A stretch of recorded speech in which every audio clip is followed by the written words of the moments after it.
पूरे प्रदेश के साथ कानपुर में भी बीजेपी ने अपने अध्यक्ष की घोषणा कर दी है। अगर हम कानपुर की बात करें तो यहाँ पर 3 पद हैं अध्यक्ष के लिए। सबसे पहले अध्यक्ष उत्तर, उसके बाद अध्यक्ष कानपुर दक्षिण और उसके बाद अध्यक्ष कानपुर ग्रामीण। कुछ तो सस्ता लो, सब बढ़िया लो, इसमें क्या खास बात है? थोड़े में ज्यादा स्वाद, यही तो है इसकी खास बात। यहाँ पर जो अध्यक्ष बनाए गए हैं उसमें पार्टी ने इस बात का खास ख्याल रखा है कि जितने भी जातीय समीकरण होते हैं उसको पूरा कर लिया जाए। अगर हम बात करें उत्तर की तो यहाँ पर ब्राह्मण को ये पद दिया गया है। अगर हम दक्षिण की बात करें यानी साउथ की बात करें तो वहाँ पर क्षत्रिय को पद दिया गया है। और अगर हम ग्रामीण की बात करें तो यह पद आया है दलित के खाते में।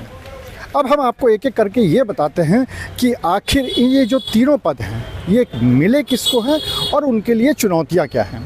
सबसे पहले हम कानपुर उत्तर की बात कर लेते हैं, इसलिए क्योंकि इस पद पर जो वर्तमान अध्यक्ष थे उनको बदल दिया गया है दीपू पांडे, और उनकी जगह पे आए हैं अनिल दीक्षित। अनिल दीक्षित काफ़ी वरिष्ठ नेता हैं बीजेपी के और उनको इस बार ये जिम्मेदारी दी गई है। लेकिन उनके लिए जो चुनौतियां हैं उसकी अगर हम बात करें तो यहाँ पर उनकी सबसे बड़ी चुनौती होगी सीसामऊ विधानसभा और आर नगर विधानसभा। वो इसलिए क्योंकि आगामी 2027 में विधानसभा के चुनाव होने हैं और ये दोनों ही सीटें उत्तर बीजेपी के अंडर में आती हैं। तो ऐसे में अनिल दीक्षित के सामने इस बात को लेकर चुनौती होगी कि वो ये सीटों पर बीजेपी का परचम लहरवा सकें। वो इसलिए भी क्योंकि यही 2 सीटें एक ऐसी हैं जिस पे लगातार समाजवादी पार्टी ने अपनी पकड़ बना के रखी हुई है और लगातार उन्हीं के प्रत्याशी विधायक बन रहे हैं और लाख कोशिशों के बावजूद बीजेपी यहाँ पर अपना परचम नहीं लहरा पा रही। तो अनिल दीक्षित को ये देखना होगा कि अगर वो इन दोनों सीटों पर 2027 में बीजेपी को जीत दिलवा पाते हैं तो कहीं ना कहीं उनका कद काफ़ी बढ़ जाएगा। अब हम बात करते हैं कानपुर दक्षिण की। कानपुर दक्षिण में शिवराम सिंह जो कि पहले भी अध्यक्ष थे उनको रिपीट किया गया है। अगर हम तीनों अध्यक्षों की बात करें तो यही एक ऐसे अध्यक्ष हैं जिनको रिपीट किया गया है। कहीं ना कहीं जो शिवराम सिंह को रिपीट करने की वजह थी वो ये थी कि जो लोकसभा चुनाव हुए थे और लोकसभा चुनाव में कांग्रेस के साथ कांटे की टक्कर चल रही थी बीजेपी की। ऐसे समय में जो किदवई नगर और गोविंद नगर विधानसभा हैं वहाँ से बीजेपी को वोट मिले और इसकी वजह से बीजेपी ने यहाँ पर जीत दर्ज कराई लोकसभा में और उनका सांसद बना। और ये जो दक्षिण सीट में जो किदवई नगर है, गोविंद नगर का काफ़ी बड़ा हिस्सा है, ये दोनों सीटें आती हैं कानपुर साउथ में यानी दक्षिण में। तो इसी को देखते हुए कहीं ना कहीं इस बात का फ़ायदा मिला है। काफ़ी वरिष्ठ नेता है शिवराम सिंह और इस बार उनको फिर से एक नई जिम्मेदारी दी गई है अध्यक्ष पद की। पहले भी अध्यक्ष थे, फिर से उनको रिपीट किया गया है और 2027 में जो ये महत्वपूर्ण सीटें हैं विधानसभा की, इस पे वो जीत दर्ज कराएं, ऐसी उनसे उम्मीद की जा रही है।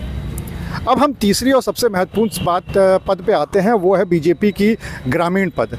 यहाँ पर इस बार अध्यक्ष बनाया गया है उपेंद्र पासवान को। उपेंद्र पासवान दलित वर्ग का प्रतिनिधित्व करते हैं और जो सबसे बड़ी बात है वो ये कि जब सीसामऊ सीट पर उपचुनाव हो रहे थे उस समय जो सबसे पहला नाम दलित प्रत्याशी के रूप में आया था वो उपेंद्र पासवान का ही आया था। सबसे युवा हैं, सबसे ज़्यादा उनके चर्चे चल रहे थे, काफ़ी अच्छी पकड़ है उनकी दलित समाज में और इसी को देखकर ये माना जा रहा था कि उपेंद्र पासवान ही को टिकट मिलेगा उपचुनाव में सीसामऊ सीट से।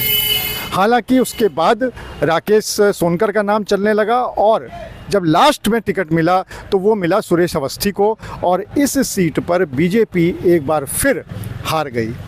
तो इस बार जो ग्रामीण का पद दिया गया है वो उपेंद्र पासवान को दिया गया है। कहीं ना कहीं एक दलित समाज में इस बात का संदेश देने की कोशिश की गई है कि बीजेपी भी दलित समाज का प्रतिनिधित्व करती है और इसीलिए ग्रामीण के अध्यक्ष पद जैसा महत्वपूर्ण पद पे उपेंद्र पासवान को बैठाया गया है।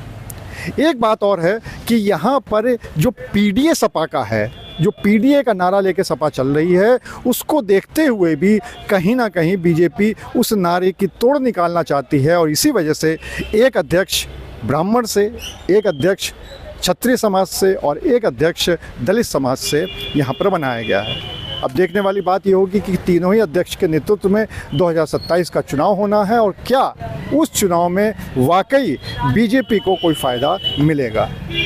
अनुराग अग्रवाल, TV9 कानपुर। थोड़े में ज्यादा स्वाद, यही तो है इसकी खास बात। वाओ मम्मा, क्या स्वाद है। अरे मेरे राजा, का राजा आर प्योर मसाला।